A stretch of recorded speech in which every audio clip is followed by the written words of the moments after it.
Hey Zen fam.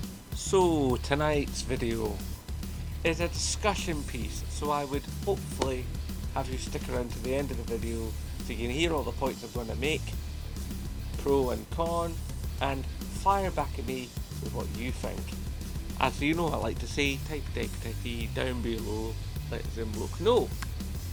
So let's get into this, shall we? Okay. So this discussion piece is basically how long is this generation of consoles going to be? Now I'm going to mostly speak from a PlayStation perspective because that's what I know. I'd like to speak upon an Xbox perspective, but I don't know Xbox as well as I should do. I would like to know it more. I would like to own an Xbox system, but I ain't got that scratch, baby. So I can only speak upon what I know of PlayStation. Now, let's face it, the PlayStation 5, as it stands currently, as much as you want to laud its abilities and its controller, and its power saving abilities and its sound, and all the rest of it, it is a good system. It's a really good system. Still got some rough edges, and they will be smoothed out over time. This we know. This is established pretty much in PlayStation lore. Every PlayStation that's come out since the PlayStation 3 has had things that needed to be improved along the way, and along the way, they have been.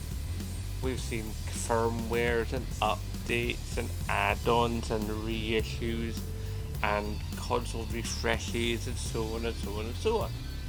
So we know that the console, as it stands, being a console that's an online system, can only ever get better. I mean, there'll probably be things that they'll put in that some may not like and some will laud it. That's just the way of things. But what we're discussing here, okay, is technically how long does the PlayStation 5 stay and become a viable system on the market, and when stroke if it'll be replaced. Note the if. Right. So you all know that I got my PlayStation on launch night. I was first in line. Yes, there's video evidence for all you lovely new people. You could scoot back about a year and a bit and have a look and watch me freeze myself to death on a cold November night in Scotland. Still cold thinking about that. I'm Scottish, we're born for the cold, it's like Billy Connolly said, we're born blue. If you're lucky, you go white. Hail up to the big yin. Oh man, do the same since he got the parky. Anyway, so I got my PlayStation on launch night, and I, like a fool, said, "Oh, don't worry, they'll get more systems out eventually." The whole situation was at its high point there, and there was still lots of, we can only be open so many hours and so many staff and masking and hand washing and all the rest of it. And even though now things are starting to let up a bit, although I still think too fast, we're still struggling to get systems out there, Sony themselves said, right, we're going to make this many systems, and the chip shortages hit them, and they go, we wanted to make that many systems, and now we can only make this many systems. It's still a lot, but it's not what we said we wanted to be able to do. And if the materials were there, they would have, they could have. They've done it before. I mean, the way they got previous generation systems out, they battered them out.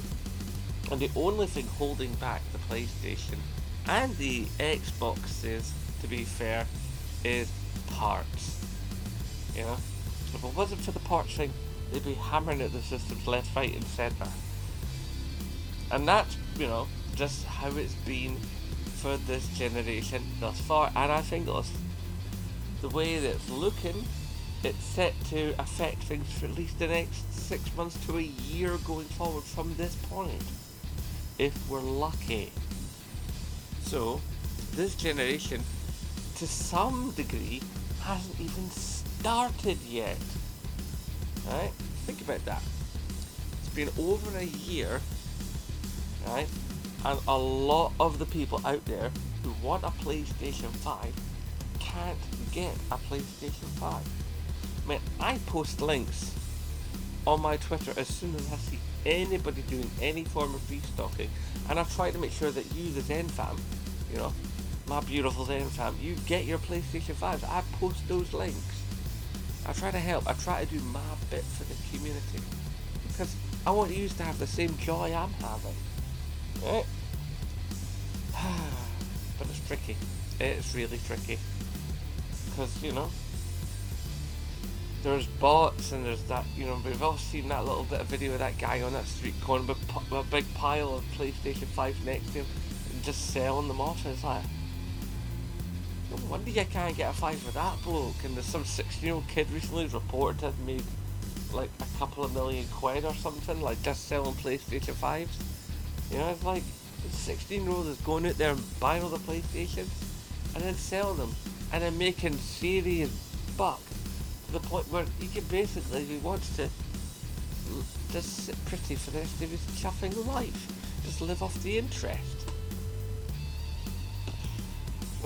Amazing. Just amazing. So, how is the PlayStation 5 going to keep going? How's it going to keep progressing? Well, obviously, as time goes on, Sony will find a way to get more and more units out. I mean, they already have a different model, you know, where they reduced the size of the heatsink and stuff. They fiddled with the chipset, so they've been able to use less materials to hopefully get systems out a wee bit faster, and that's worked to a degree.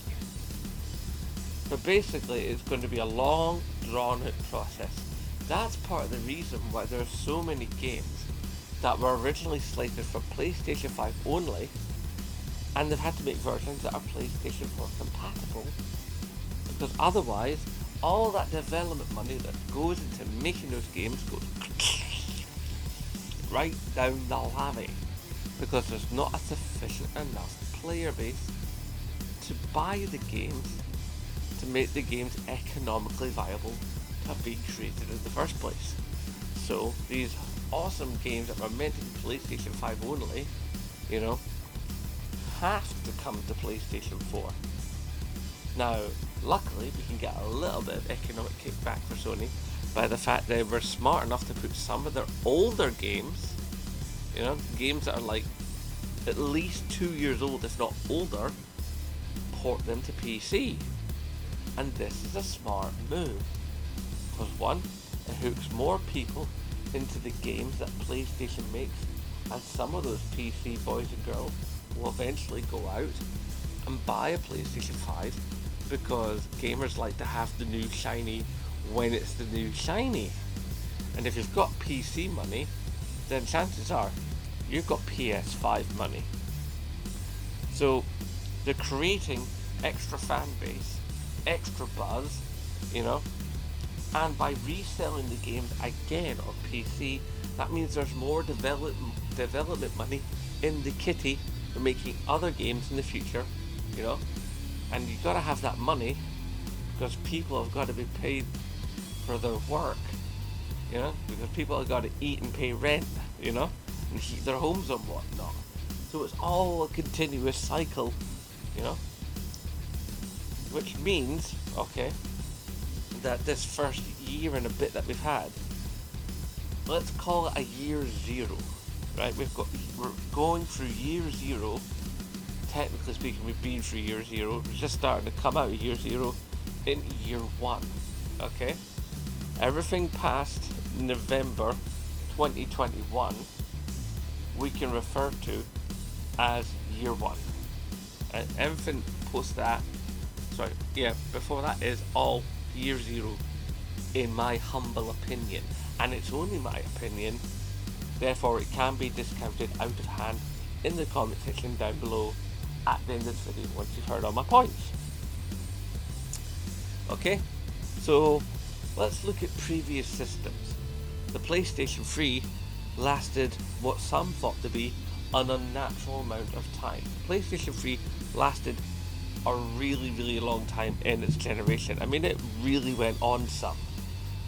But the reason it did that is because there was a great big economic slowdown right when the point of the generations generally tend to flip.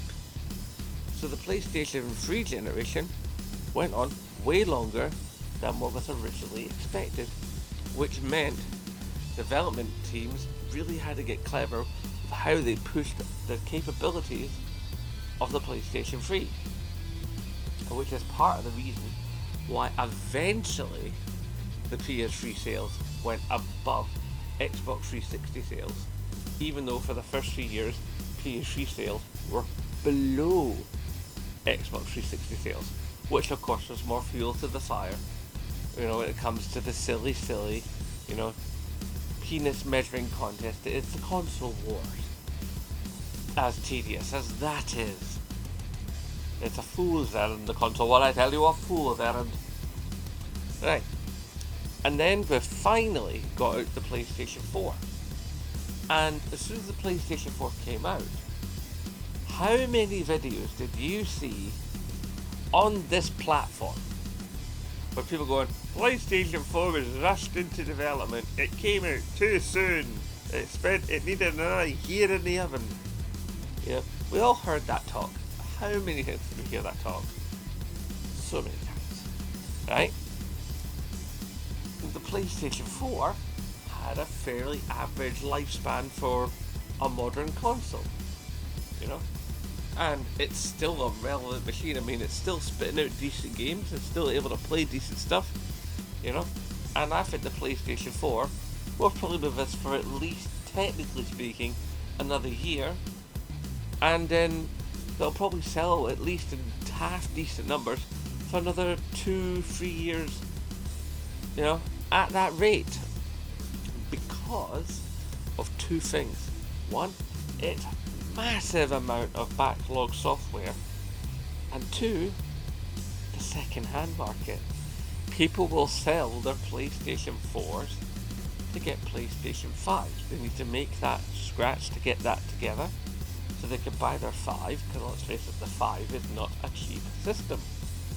And not everybody out there has got one of those great big gaming racks that has like 6 systems in it. We've all seen those shots online where someone's got this big display and there's like a SNES and a NES and an N64 and a GameCube and a Wii and a Wii U and a Switch hooked up to the telly, and then there's like there's a Master System, a Master System 2 and a Mega Drive and a 32X and a Dreamcast and a Sega Saturn, and just systems, all in those lovely cubes and all backlit, and and you look at these things and you go, oh my god, I could never have that. It's like the stuff that just blows your mind. Even me as a content creator, I literally have 2 systems, right? 3 if you want to count my Vita, but that's not my Vita, so my VR, because that's in the box ready to sell once I can actually get a shop to take it off me, because of the current situation. They won't take the VR because you wear it on your head,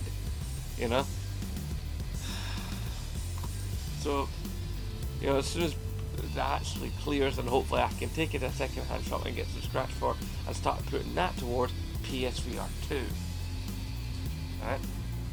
And obviously there's still obviously PlayStation VR, is part of PlayStation 5, and soon PlayStation VR 2 will obviously be the extension of PlayStation 5. But we'll come to that later. Okay?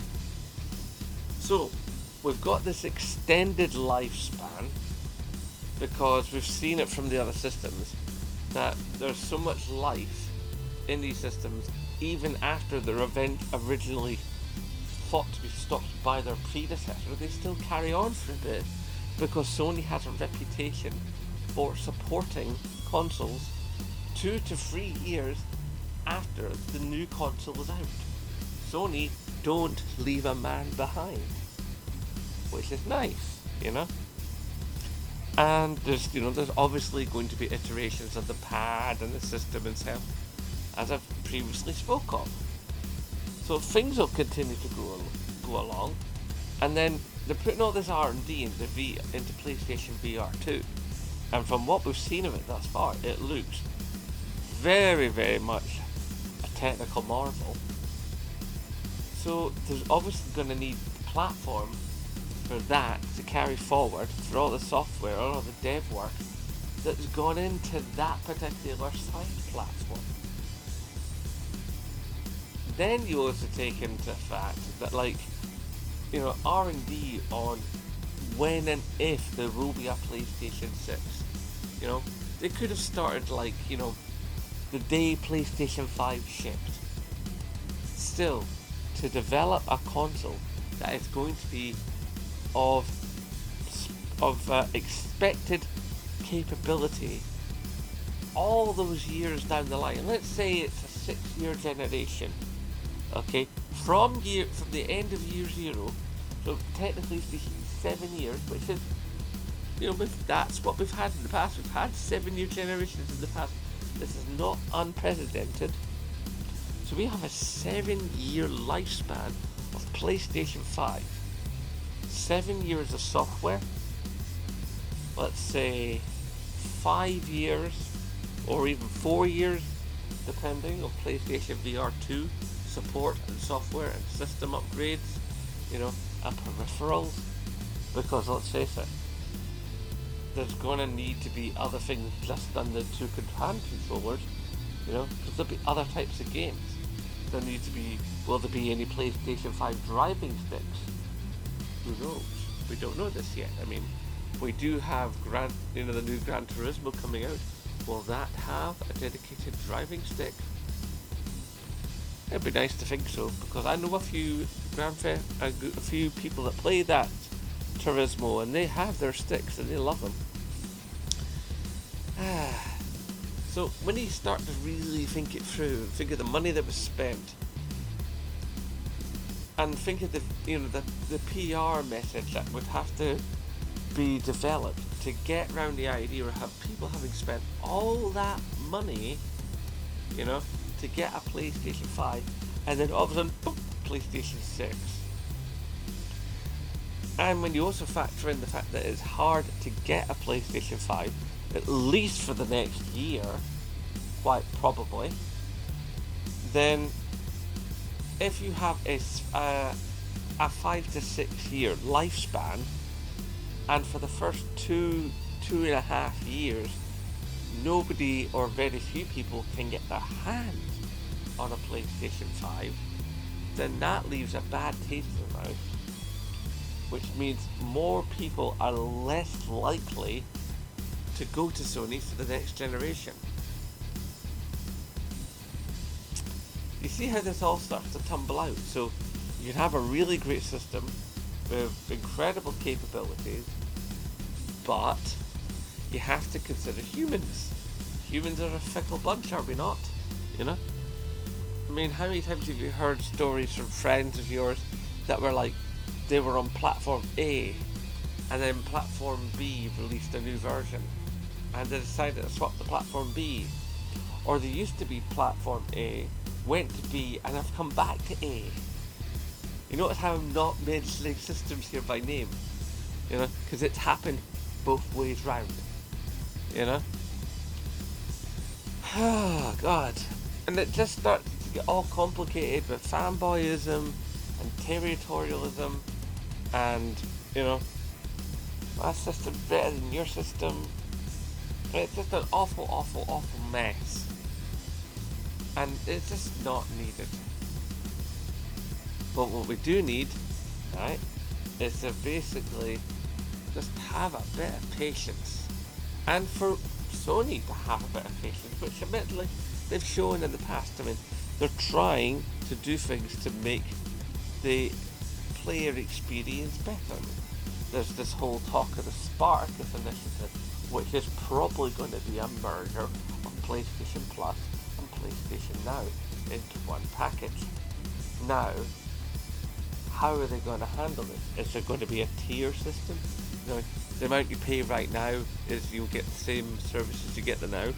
There'll be another package above that, where you'll get the Now experience bundled into it, and possibly even the PlayStation Movies, I think they're calling it, which is like the old PlayStation renting media service it was before. They were trialing it in Spain like about a year and a half, 2 years ago.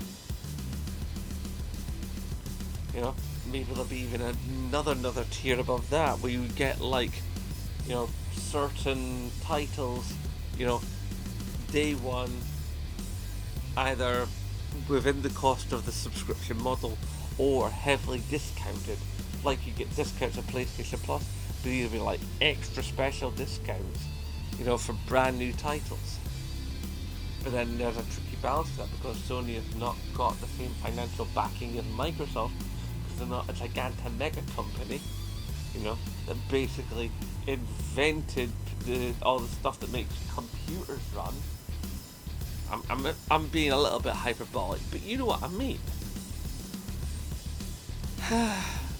So, how long do I think PlayStation 5 will last?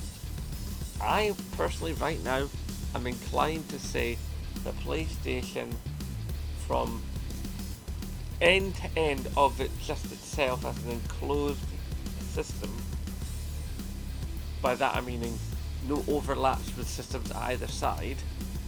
Obviously there's overlap with PlayStation 4, but when PlayStation 5 started on that November, okay, 2020, moving forward, I reckon 6 years to 7 years maximum will probably be the golden spot. That's probably as long as PlayStation 5 will last. And then there'll be an additional year and a half where there'll be some stuff that'll happen for the next version of PlayStation.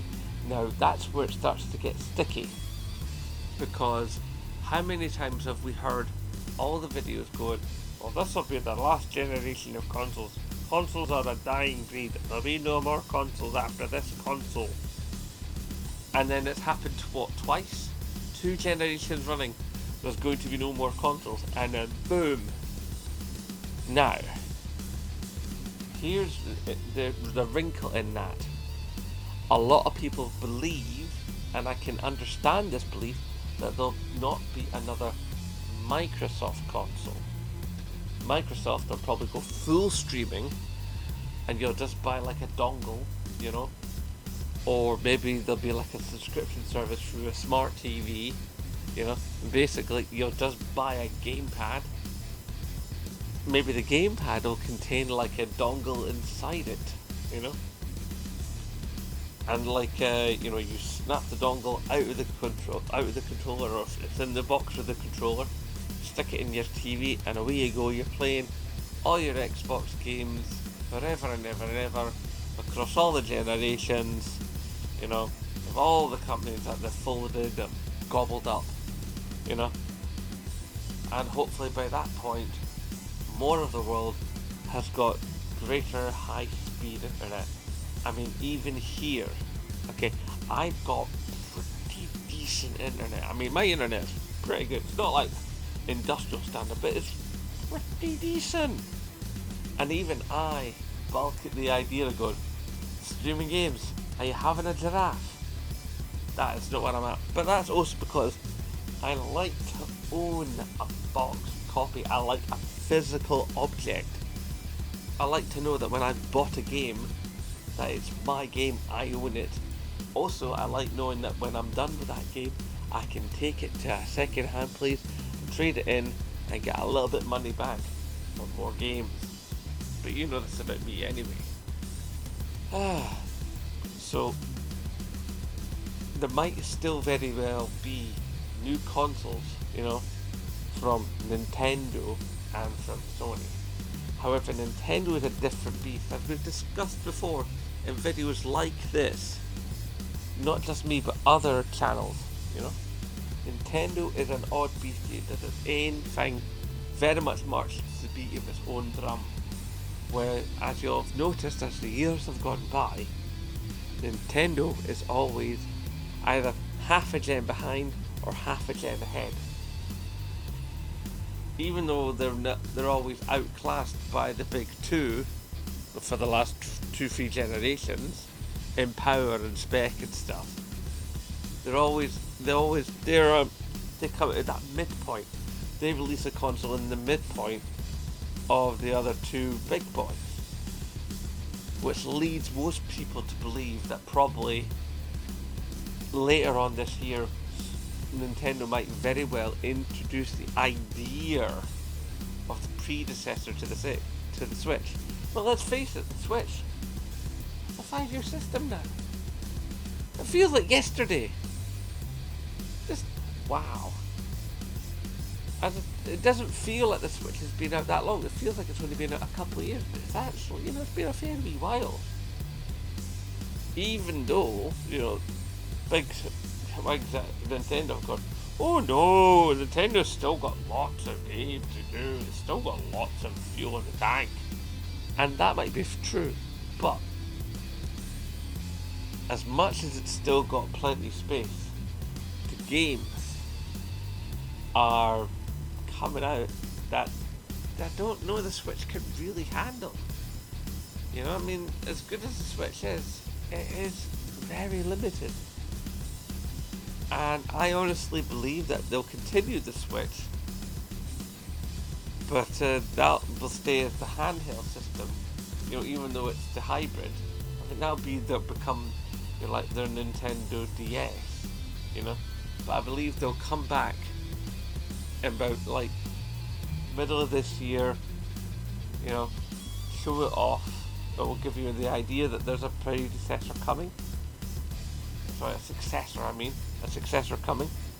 And then next year, middle of 2023, then they'll show it off, and probably towards the end of 2023 for the holiday season, then it'll release.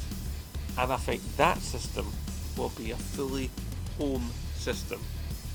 They're going to kick up the power.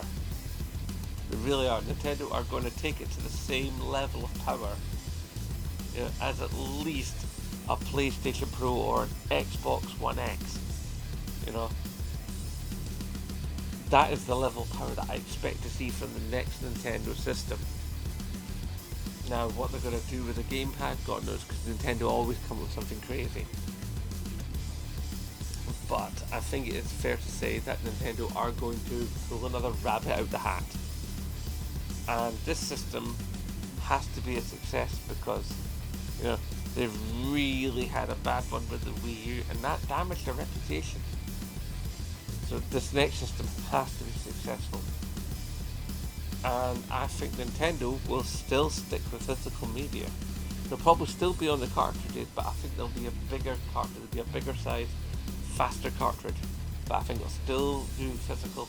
They'll obviously go with the download model as well, but the system's going to have a bigger memory, but then it's going to be a home system, so they can cram a bit more into it, cram more capabilities. Definitely start rocking that 4K.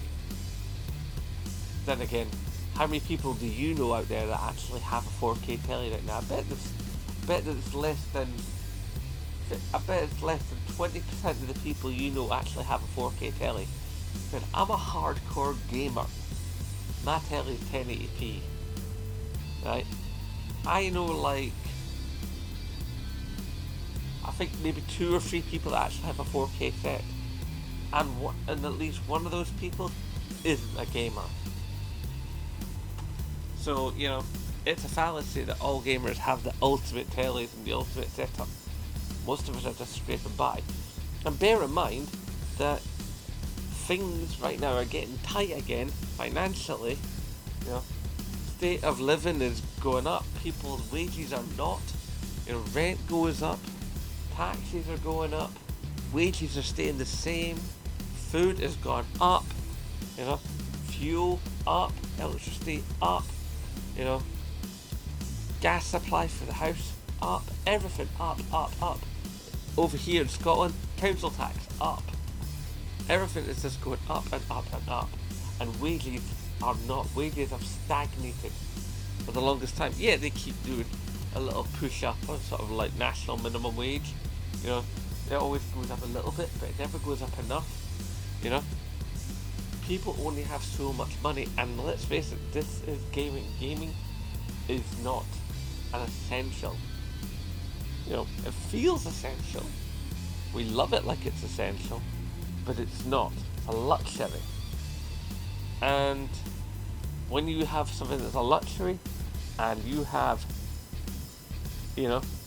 got a pot to pee in, luxuries kind of go by the wayside. You have to start getting realistic.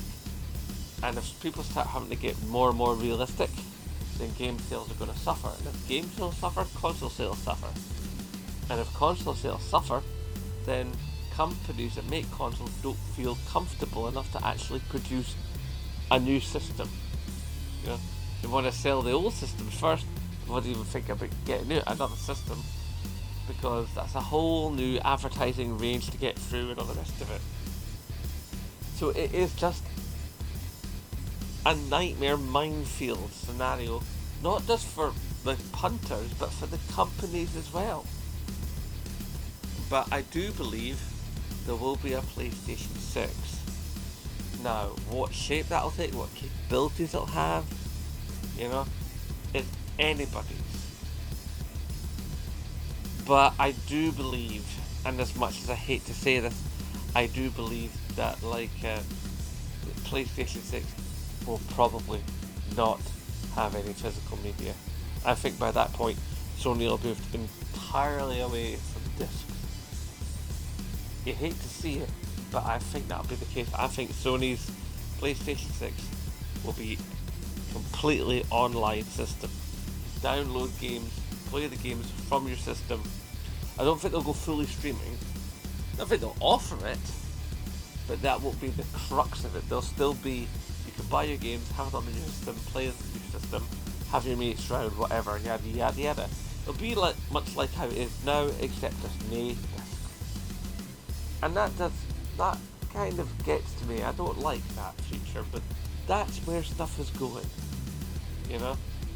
But from that, if there's going to be no more discs, then there's got to be a wee drop in price. Now, then again, the games that will be coming out by that point will probably take even more production money, because they'll be so much more advanced and longer development cycles and stuff, because the games will be so much more complicated, like 6-7 years down the road.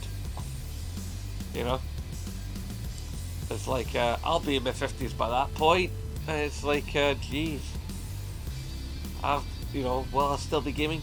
Probably. Will I still be on this channel? Probably. But it will be a different landscape. There will probably still be a Nintendo. They'll probably do that home system like I'm speaking of. Microsoft will probably go completely service orientated.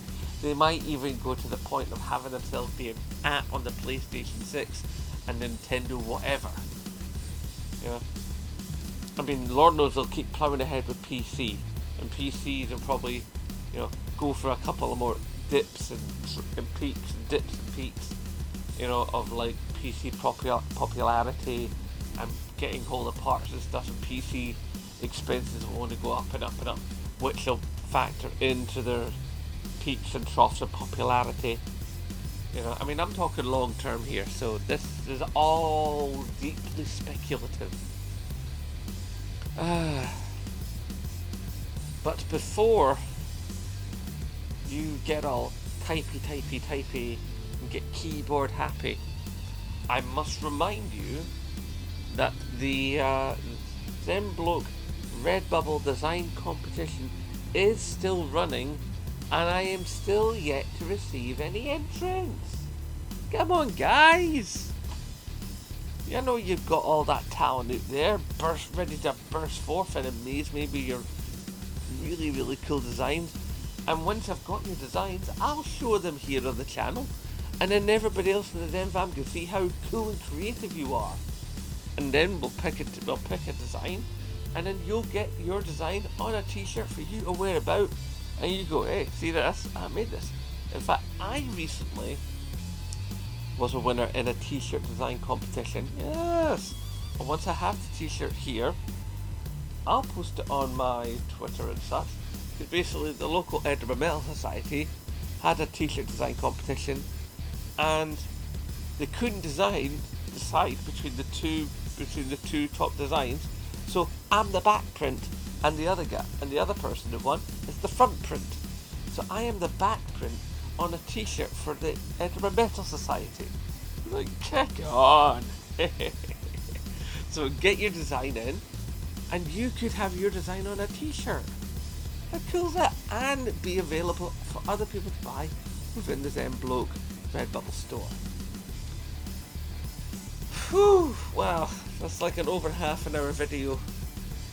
I like to think I've hopefully covered all the bases, but if I've missed anything, if there's something you think, oh, Zen Bloke, you didn't say this, then please let them fingers do the talking.